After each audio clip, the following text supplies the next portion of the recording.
Elusive illuminescence allows Illuciferium. Forget what you know. What is God? What is perception and creation? Life, death, and the interface of illusion. Keep an open mind. John 1:1. In the beginning was the Word, and the Word was with God, and the Word was God. However, if the Word was God, then what is the Word? What are words? These creative storytelling symbols make language, and it seems to be that the universal language is mathematics. This is a study of consciousness and its relation to nature through a mathematically complex system of measure known as God. Our formula must have a starting point, some sort of coordinate harboring all of the intelligence, hyper aware of its potential. This scintilla of creation is size definite. It is relative to itself, but most pertinent, its thought process and imagination. Be mindful, this graphic representation is actually an inaccuracy, as the white void and the black spheroidal coordinate are the omniscient omnipresence. But how can something like us come from something like this? This is us, and we are its masterpiece. Obviously, we chose to forget, and the Is Us designed its omni-amniotic system of illuminescence, the omega point, fluxing with its subservient state of amnesia. So how does the Is Us perform this peculiar game of hide and seek, this flowing from the all-knowing to which is known to be unknown? How does it breathe? What does it feel? The current mathematical approach to understanding how this system may function does not incorporate an intellect, a motive, but most importantly, consciousness. My objective was to simply find a conscious course between O and A, and this is how I found God. Let's slow it down a bit. Here's a flashback to high school geometry. The route between O and A has been labeled the radius, also known as R, due to the area of radiation between O and A. The radial distance has been defined as 1 because it is the singular focal length of this equation.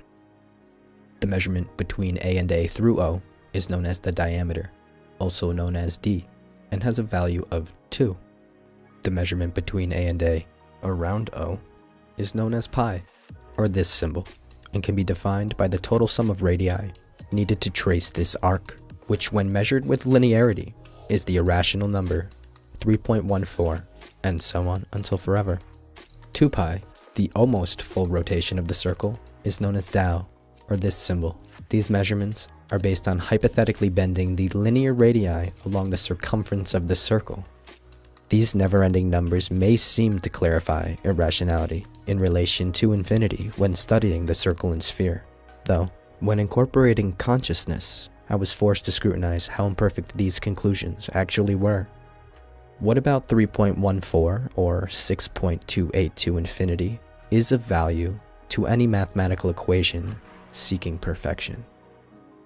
And even more specifically, this geometric structure, which has been entirely defined by the linear measurement of 1.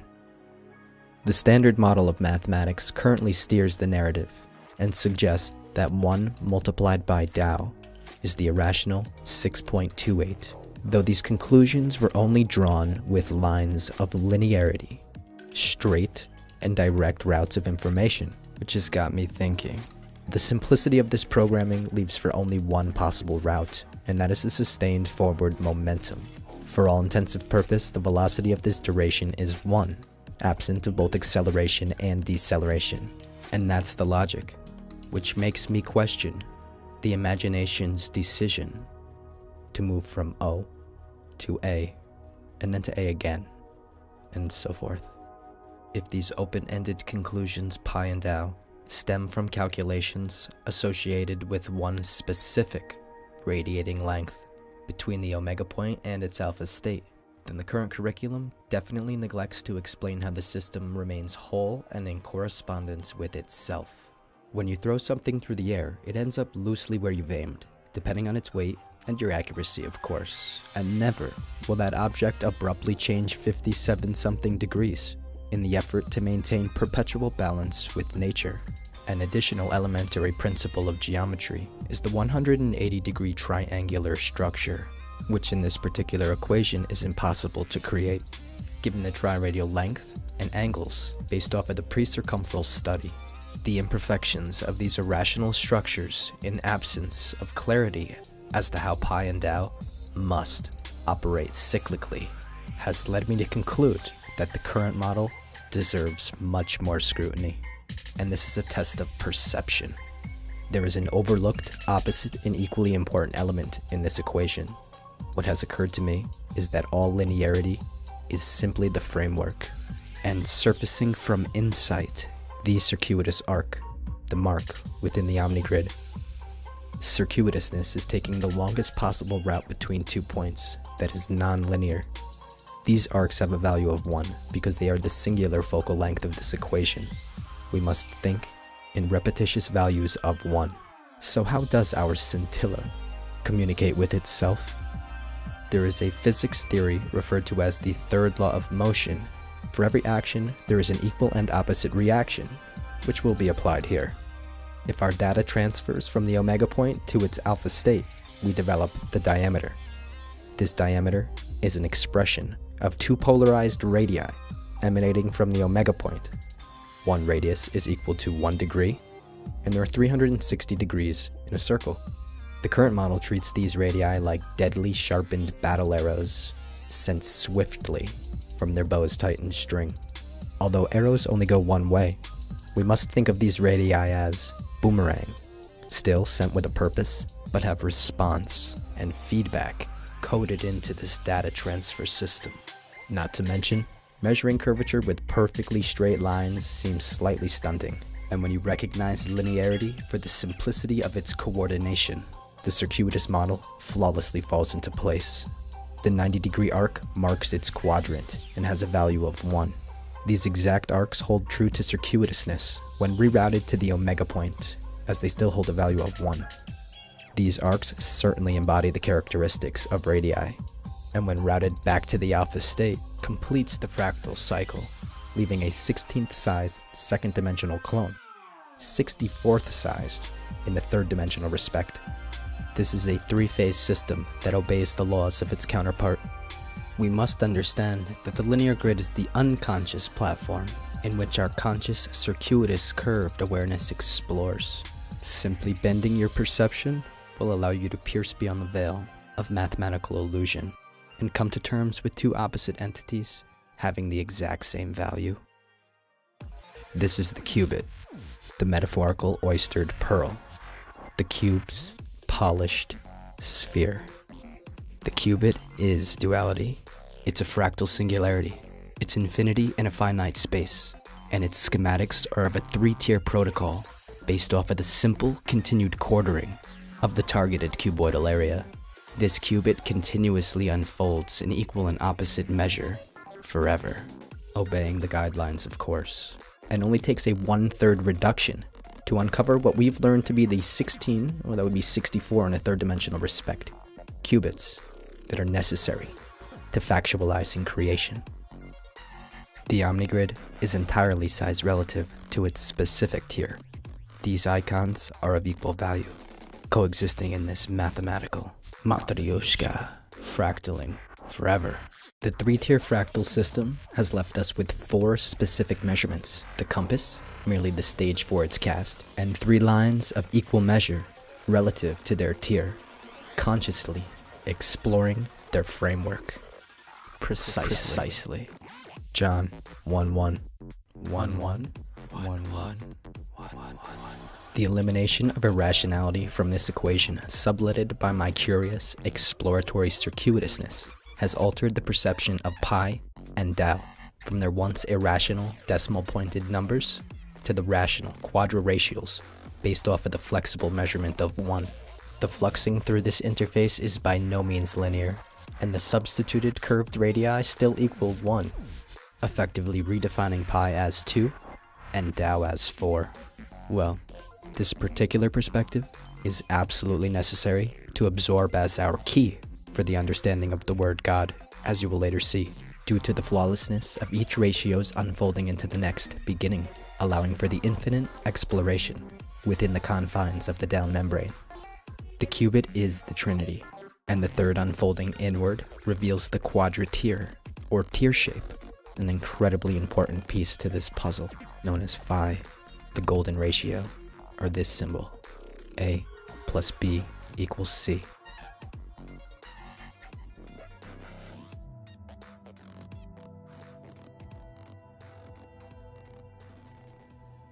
In order to move forward, you must understand that consciousness can only be drawn and measured in circuitous lines. X, Y, and Z all equal 1 and are the routes of pi through the 64-qubit system. These circuitous arcs are how Tao uses pi to fold or unfold into another tier. This tier shape and its relative size to the harboring sphere consumes 1/12 of the circumferential distance. Each tier meets the next, totaling 12 30-degree sectors, and creates vector equilibrium. The three-phase gyroscope finds balance as the tiers slip into their special spaces, creating the perpetual balance pinned to the epicentral omega point. This flux is where the quadra-cuboidal fractal continues to breathe inward forever. And this discrete quantity of energy, proportional in magnitude to the frequency and radiation it represents, is the system in which quantum physics was built around. The study that accepts one miraculous catalysis they refer to as the Big Bang, but refuses to acknowledge spirit, and ultimately God. A deeper look at the structural pattern of this tier in relation to the qubit has made it very clear how this golden ratio is in fact an addition to Tao, due to its originating at the omega point, completing one full fractal cycle. But rather than mathematically collapse into itself, we see the ratio break free of the Tao membrane and continue its forever outward, equally expanding exploration. This golden ratio can be found everywhere in nature, and the Tao ratio is the omega point, which sits at the epicenter of all golden ratios. Tao is the trinity, an infinite three-phase reduction cycle, yielding two equally opposite clones at 1/64th the size of their predecessor, that remain mathematically whole and still relative to their individual self. This symbol was named the yin-yang, based off of the writings of the Chinese philosopher Lao Tzu in 6th century BC. Yin to yang translates dark to bright, referring to the hill's shadowed, mossy overgrown northern slope, to its southern face, which catches every sunray thrown its way. The reality of Tao is duality. This is truly Tao's masterpiece, the golden ratio, A plus B equals C. The past combined with the present equals the future. And this system uses both measurements we've analyzed: unconsciousness expressed by the linear framework, and our conscious curved circuitous awareness. The sunflower's vibrant seed pod to the sliced nautilus shell, to every species existing on Earth that has unwillfully sustained consciousness and has effectively enabled a self-correspondence system.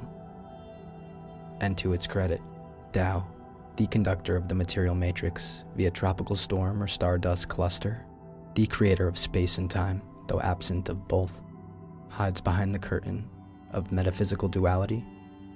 This wizard, the mind gear, beautiful, yet a viciously psychoparasitic virus that with irrefutable evidence proves to be terminal. This amniotic psychosis weaved through illusion is the epitome of epidemia, the curse of death or awakening, however you choose to define breaching the interface. The connections between these mathematical patterns and nature are truly captivating and could be left at that. But what is even more bizarre is that we often see depictions of our cuboidal trinity bent at the lower stems of field crops, leaving them unharmed. It wasn't until the late 17th century that crop circles found their way into the history books, but the facts are is that these works of art have been stealthily appearing across moonlit dewy fields since. Of course, many have been faked and exposed. However, there is a definite unmatchable meticulousness in the artistry associated with the more forthcoming messages that are likely to be of the same creator. I've come to a crossroads on this conclusion, and we either have an extremely talented individual or a group whom study the schematics of nature and secretly modify these crops. Or we may be experiencing responses to all the profoundly volatile experiences unfolding along the space timeline, creating memory and wisdom, some sort of response from the higher self, clues to the utopian balance in which it seeks. Nature is perfect and will have its way. It seems highly unlikely that these agricultural alterations surface from UFO steering aliens. I am convinced that there is only one extraterrestrial, the omni-amniotic system, and every creature of its imagination. This study of psycho-metaphysical geometric fusion proves that there is only one, that is really three: the Trinity, the seed of life, the seed to your life. So these fields may seem to be the perfect canvas for these abstract pieces of art, but the crops that rise from their dirt are no exemption to the laws of nature, and eventually fall victim to unconsciousness just like the rest. Not to mention that sooner than later the message will vanish, especially because of the farming aspect. We know nothing living lasts, and their short life expectancy has already been planned. So why choose the field? Seems likely that if you're a master crop circleist, the eventual harvesting of your canvas must be apparent. I sat with this, furthering my studies, and realized that the clues have been right before the eyes of this intelligent civilization of antiquity, and we have clearly missed the message. And maybe these crop circles are an attempt to grab our attention in a fresh way.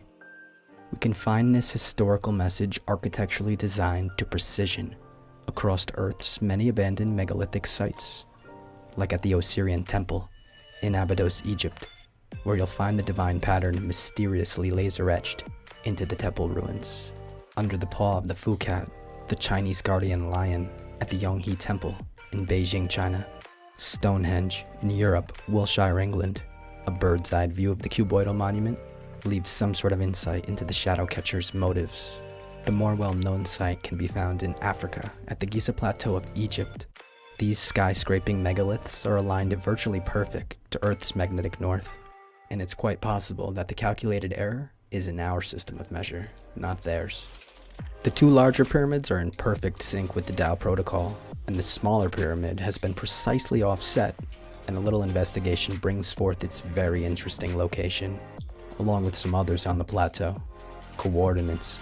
This architectural design is validated by the constellation Orion, which was clearly part of this theme, guarded by another lion, the potentially recarved anthropomorphic Sphinx, watcher of the western sun. More ruins can be found in Central America, like the historic Mayan pyramids, and another very well-hidden site off the coast of Japan. There is definitely cosmic inspiration applied to these structures that is indefinite to the laws of nature. From a raindrop to the tails of a galactic spiral.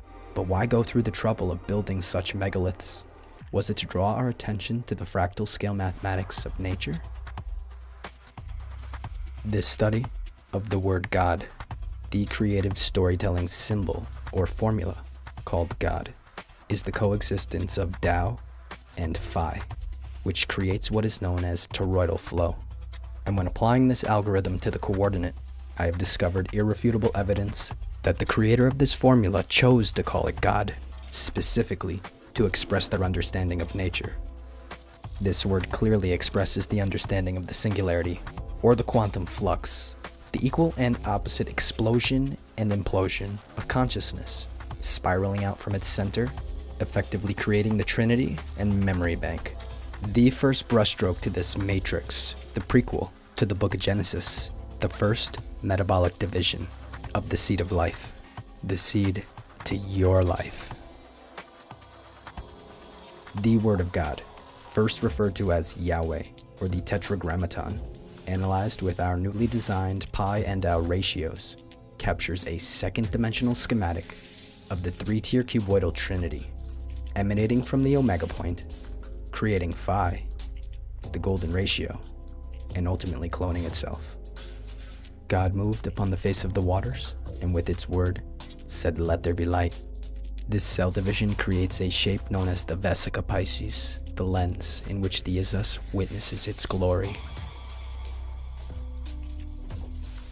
The graphic enhancement to Yahweh for the Word of God is the incorporation of the tier system to the already divine formula, expressed through the continuously drawn combination of curved and linear measurements, with the understanding of the circuitous values of pi and tau, and how they're relative to the golden ratio. G O D. God is a ratio. Pi is life. God is pi 7. No wonder why the illuminated worship the compass, square, and capital G.